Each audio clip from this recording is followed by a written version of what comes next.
I firmly believe that when historians look back on my generation, they will not refer to us as the millennials. Okay, that's what we're known as right now. But I think in generations from now, when people are looking back and examining this particular time in history, I think what they'll refer to my group as is the selfie generation. Okay, we're the group that could not quit taking pictures of ourselves. Okay, and I'm not sure that people today are more narcissistic than people in earlier ages. What I think has happened, though, is our technology has finally caught up with our narcissism. Okay? I think that our epidemic of narcissism really started with the baby boomers. If they had had Facebook, I think they would have compared who had the best beehive and which young man could roll up his jeans just right. Okay? I've seen pictures of my mom with the beehive. It's pretty cool, actually. You think political discourse is divisive right now? I want you to imagine if Twitter had been around when we were in Vietnam. It would have been even worse.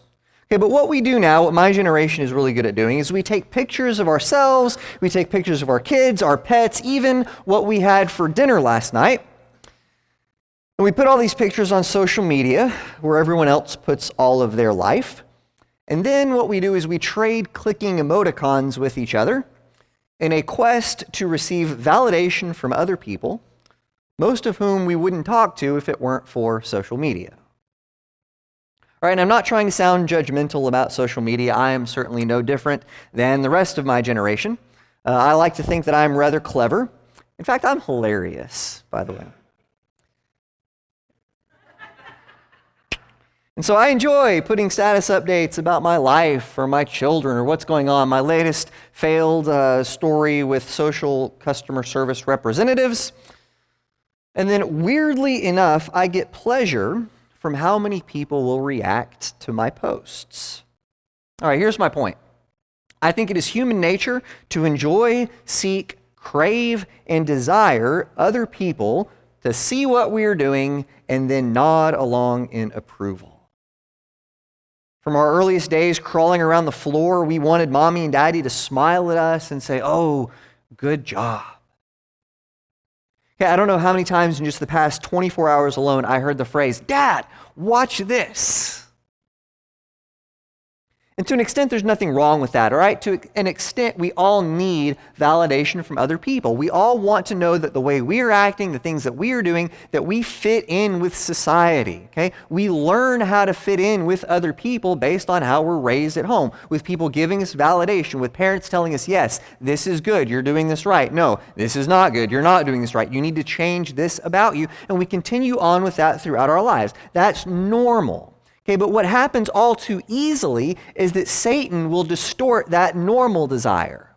Okay, because that's what Satan does, right? Satan cannot create anything. There's one creator, it is God. Satan doesn't create. What Satan does is he takes good normal things, good parts of creation, and twists them and makes them into something sinful. So what Satan does with this is he plants into our hearts the vice that was historically known as vainglory. Okay, this is a certain type of pride. Right, in both Matthew chapter 4 and in Luke chapter 4, we read the story about the temptations of Jesus, right? Jesus goes out right after his baptism, goes off into the wilderness for 40 days of fasting and prayer. At the end of it, Satan shows up and tempts Jesus with 3 different temptations. Okay, in the middle of those 3 temptations, Satan goes to Jesus. He says, "Jesus, what you need to do is stand up at the very highest point of the temple, throw yourself off, and let the angels swoop in and catch you before you crash onto the pavement below and die." And as I read the 3 temptations, I think that one's got to be the one that would be the least tempting for me. Okay? I understand the first temptation, right? You've been fasting for 40 days, take these rocks, turn them into bread. You would be really hungry, right? So yes, I'd be tempted to turn rocks into bread. I understand the last temptation. He says, "Jesus, I will give all the kingdoms of the world to you." I mean, how many of us have dreams of ruling the entire world, right? I understand that temptation. But the middle temptation seems kind of weird to me. "Jesus, throw yourself off the highest point of the temple, let the angels swoop in and catch you." Okay, but here's the reason why this would have been tempting for Jesus. Okay, the reason this is a temptation is because this would have been extremely public. Everybody in Jerusalem would have either seen or shortly thereafter heard about the man who was rescued by angels in spectacular fashion. This is a temptation for Jesus to be spectacular. This is a temptation for Jesus to immediately win the admiration of all the people. This is the temptation for glory. Okay, and I know this temptation. Vainglory is one of the three big vices that most often trip up preachers. Okay, fear not, we'll get to the other two later in this sermon series. We want to be spectacular. We want to stand up in front of a crowd of people and perform, and at the end of it, have people stream by us in a line telling us how wonderful our words were. Okay, as if I can take credit for repeating the word of God back to you. Yes, it was a great word. I'm sure God thought it was a great word back when He wrote it, right? But what do I want? I want recognition and approval. I think I've told you this before, but one of the best pieces of advice an older preacher gave to me was back when I was in college, and he told us, he said, okay, he's looking at a group of young preacher wannabes, and he says, here's what's going to happen. You're going to preach a sermon. At the end of it, you're going to stand at the back of an auditorium. Everybody's going to pass by you, and they're going to shake your hand and say, preacher, that was really great. Good job, preacher. And he looked at all of us and he said, don't believe them. He says, they will tell that to any and every preacher. Why? Because they're good church folks and they're being polite. Maybe it was a great sermon. Maybe it was a terrible sermon. But what they're going to do is they're going to shake your hand and say, oh, that was great, preacher. We really appreciate you bringing us the word today. Because do not let it go to your head. He's a preacher. He can say amen to that, all right? This came back to me a few years later. This was whenever I was preaching at a church in Texas. Okay, and while I was preaching at this church in Texas, we had this young guy. He was in college, and he decided that he wanted to be a preacher. Okay, and so talked to him about this for a while. And we decided to let him preach on a Sunday night. Okay, so Sunday night comes, he stands up and delivers the word. Okay, he said it with great gusto, and it was a terrible sermon. All right. In all fairness to him, it was probably better than my first sermon. Okay. But it was not a great sermon. His points didn't make sense. They didn't come from the text. He got the text completely wrong. Okay? And now, looking back at it, he would admit this too. I'm actually still friends with this guy. He's a great guy. All right? Okay, but it was not a very good sermon at all. And afterwards, I remember everybody at church going up to him and using the exact same phrases that they would tell me about how great my sermons were. They would tell him the exact same things. And I remember standing there thinking, okay, now y'all are saying that to him and you're just being nice, but when you say it to me, you really mean it, right?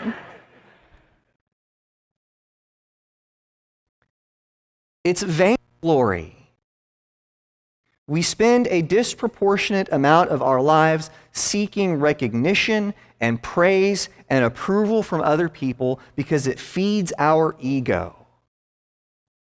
We seek our satisfaction not in the approval of God, but in the approval of others. We live with the temptation to this certain kind of pride, and it's a sin. All right, let's get some definitions on the board. Traditionally, if you see a list of the 7 deadly sins, which is what we're doing with this sermon series, you will see on that list the sin of pride. Okay, I'm doing this just a little bit differently. I'm using a word that's admittedly very archaic. You may have never heard the word vainglory before. Okay, but I think that this gets closer to the truth of what this sin really is. Okay, so to define this, I think the best way to do it is by way of analogy. Okay, so follow me for just a minute. I know this is a little bit of using your imagination, but I want you to imagine for just a moment that you wrote a movie. Okay, you wrote a movie script. You produced the movie, you made this movie, this is your movie. All right, it's screened in theaters around the world, and now you're getting people's reaction to it. Okay, pride, just regular pride says, I want to make the best movie ever. All right, so if some of the critics don't like it, then maybe they just didn't recognize my brilliance. Okay, maybe they didn't get it. Okay, really what I care about with pride is that my movie is better than your movie. right? And even if not everybody agrees, I just need to know that I can make a better movie than you can make. Okay, that's what pride says. All right? Ambition is a little bit different. Ambition says, I want the critics to know that I made the best movie. Right? If the unwashed masses don't like it, I don't really care about their opinion anyways. Okay, I need the right people to look at my work and approve. Ambition is the desire to get ahead. Okay, pride is the desire to do the best product. Ambition is the desire for me to promote myself and get ahead. Okay, they're related, but they're not the same thing, right? Ambition is how we get the Academy Awards, right? You get these movies that nobody's ever seen, and then you actually watch one, it's not a good movie, but the Academy thinks it's wonderful. Okay? That's ambition. Okay, vainglory is a little bit different. What I really want with vainglory is to break box office records. Okay, and if I have to fill my movie with raunchy content or push boundaries, if I have to go over budget with the CGI stuff, that's fine. So long as at the end of it, the maximum number of people will tell me how wonderful I am. Okay? Vainglory is the excessive and disordered desire for recognition and approval from others. Okay, if you write one thing down this morning, if you're taking notes, that's what I want you to write down. Vainglory is the excessive and disordered desire for recognition and approval from others. Right, and I think it's important for us to differentiate all of this because to a certain extent, pride and ambition can be good. Okay, I want to have a certain measure of pride. I want to do my best work. Right? If I write a paper or preach a sermon, I want to do my best job. Okay, I also think ambition can be a good thing. Right? I want to have a certain measure of ambition to strive and be better. Okay, I want my doctor to have ambition, right? Not to just be content with the skill and knowledge they have now, but to keep wanting to get better. But when we get vainglory, and what we really chase and live for is recognition and approval from other people, that's a problem. Okay, if you do something that's good and then you get disappointed because nobody noticed, you might struggle with vainglory. Okay, if your first thought on doing something or deciding what to do is, well, how will this look?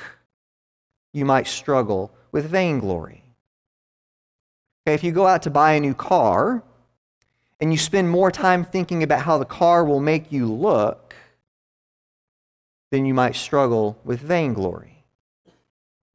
If you wake up in the morning and you go to your wardrobe and you think, well, how will what I wear today make people around me view me? You might struggle with vainglory. Okay, if in your conversations with other people, you don't listen well because you're always thinking about the next thing that you're going to say, you might have a problem with vainglory. I see some spouses doing this number, all right? You know, again, back when I was in Texas, I was part of a social club, a Kiwanis club. One of the things we did in the Kiwanis Club is we worked with a group of college students at the local college there who had their own version of Kiwanis Club, and they would get together and do service projects.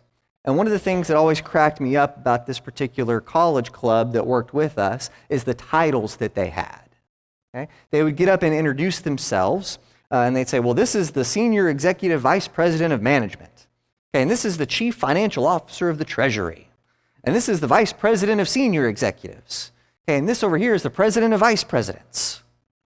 Literally, when they got up and introduced themselves, it would take 10 minutes just to get through all of the titles. And the funny thing to me about that was what the club did mostly was do things like pick up trash in the neighborhood, set up tables and chairs for our pancake breakfast. Okay, this was not a Fortune 500 company. They needed no executives or vice presidents of anything. Okay? Why would they do that? Again, it's vainglory. Right, you see this throughout the world. Okay, you don't have a garbage man anymore. What do you have? You have a sanitation engineer, right? If you're a stay-at-home parent, you're a domestic engineer. Okay? A company doesn't just have a president and a vice president, because that would make sense. Okay? Instead, everybody's a vice president of something. Why? Because people want the title. Because I can't go to a dinner party and brag about my raise, but I can go to a dinner party and brag about how, well, I'm the vice president of XYZ, right? Even if it's a meaningless title, I want that ability to tell other people how important I am so that they will look at me and think something about me. It's vainglory. Jesus in the Sermon on the Mount directly addresses this sin. He says, if you pray on the corner so that people will tell you how wonderful you are, okay, if you give to trumpet blast so that you can tell everybody, hey, look what I'm giving. Look how much money I'm putting in. It says if when you fast, you do it in such a somber way that everyone says, oh, what's wrong? Oh, I'm fasting to the Lord. It says if you do your acts of righteousness like this, you already got all the reward you're going to get, and it came in the approval that comes from other people, because you cannot live for the glory of people and the glory of God at the same time. They are mutually exclusive from each other. You will either live seeking God's approval or seeking the approval of people. Okay, so what do? I think if we're being honest, I think most of us would recognize the temptation to live for the approval of people. So how do we overcome this? How do we get better at this? How do we replace this vice with a virtue? And ultimately, this comes back to what we talked about when we had a sermon series on Ecclesiastes. Okay, the first thing we can do to get over this is I have to realize that the world doesn't revolve around me. Okay? The world revolves around God. My purpose in being here is not me. My purpose in being here is about God. Notice what Paul says, 2 Corinthians 10, starting 17. He says, but let the one who boasts boast in the Lord. For it is not the one who commends himself who is approved, but the one whom the Lord commends. Okay, I think what all of us need to do, and we need to do it on a regular basis, is we need to spend real time asking ourselves, looking in the mirror, having periods of quiet where we go before God and say, am I really living for God's approval, or am I really living for the approval of people around me? Okay? We got to admit we have a problem before we can get over our problem. All right, second thing we need to do is I have to work on having genuine relationships. Okay? Part of the sin of vainglory is that we can't be genuine with other people because we have to try and make ourselves appear greater than we really are. So long as I'm trying to project to you who I want you to think I am, then I can't ever be real with you and let you see who I really am. And recently, my wife and I just finished watching the show Mad Men. Any of you ever watched that? You all just spend the evening studying your Bibles at home. Okay, that's fine. My wife and I watch television. One of the shows that we watch is called Mad Men. Okay, and it didn't end as well as it began, so I'm not recommending it as the greatest show you've ever watched. Okay, but one of the things that the show does really well is it shows how this one corporate executive gets all the titles, he gets the money, he gets the women, he gets all of these things, but one of the things that he never gets throughout the show, and it destroys him, is he never gets to have genuine relationships with other people. Why? Because it's all glitz and glamour and fake.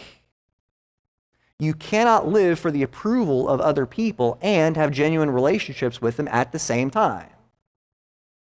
What does it look like for us to be genuine with others?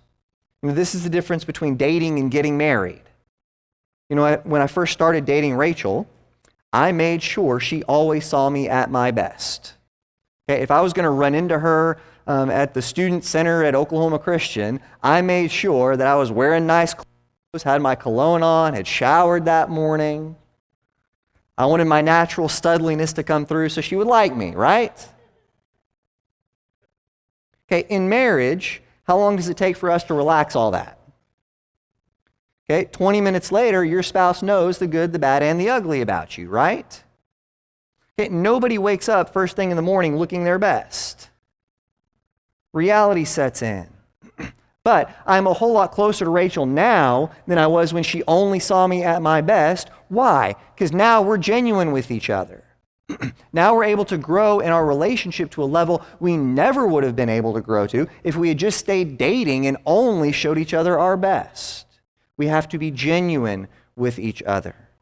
Okay, if you work on having genuine relationships with other people, it becomes harder and harder to have this particular sin of vainglory pride. All right, number 3